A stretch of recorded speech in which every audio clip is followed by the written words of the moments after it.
एक छोटा सा विलेज था, हरे भरे फील्ड से घिरा हुआ। गांव में एक शांत लेक भी थी। लोग सिंपल थे और हार्ड वर्किंग, सब एक दूसरे का ख्याल रखते थे। गांव में एक बूढ़े आदमी रहते थे। नाम था उनका हरिराम जी। बहुत दयालु और समझदार। हर कोई उनका बहुत सम्मान करता था। प्यार से बुलाते थे दादाजी। हरिराम जी को कहानियां सुनाना बहुत पसंद था। हर शाम बच्चे दादाजी के पास इकट्ठा हो जाते, उनकी कहानियों का बेसब्री से इंतजार करते। दादाजी सुनाते कहानियां ब्रेवरी की, काइंडनेस की और ईमानदारी की। उनकी हर कहानी में एक सीख होती थी। ये सीख बच्चों को अच्छा इंसान बनने में मदद करती। दादाजी गांव के सबसे एल्डरली व्यक्ति थे। उन्होंने जिंदगी में बहुत कुछ देखा और अनुभव किया था। एक दिन दादाजी बीमार हो गए। उनकी तबीयत बिगड़ने लगी। गांव वाले घबरा गए। उन्हें दादाजी से बहुत प्यार था, उनका बहुत सम्मान था।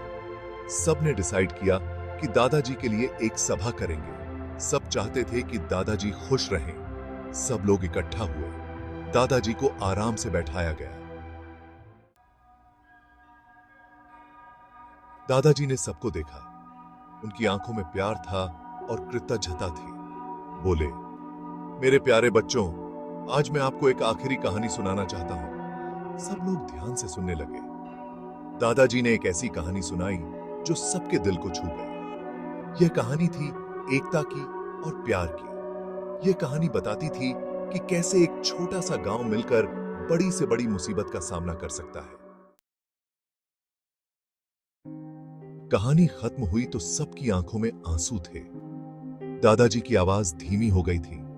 उन्होंने कहा, बच्चों, जिंदगी में हमेशा एक दूसरे का साथ देना, प्यार और दया से ही दुनिया सुंदर बनती है। यह कहकर दादाजी ने अपनी आंखें बंद कर ली। उनका चेहरा शांत था। वे हमेशा के लिए सो गए। गांव वाले दुखी थे, लेकिन उन्होंने दादाजी की सीख को कभी नहीं भुलाया। उन्होंने दादाजी की कहानियों को हमेशा याद रखा। वे कहानियां एक जनरेशन से दूसरी जनरेशन तक पहुंचती रहीं। हरिराम जी भले ही अब इस दुनिया में नहीं थे, लेकिन उनकी यादें और कहानियां हमेशा गांव वालों के दिलों में जीवित रहीं। उनकी कहानियां सबको प्रेरित करती रहीं। हरिराम जी एक प्रेरणा थे।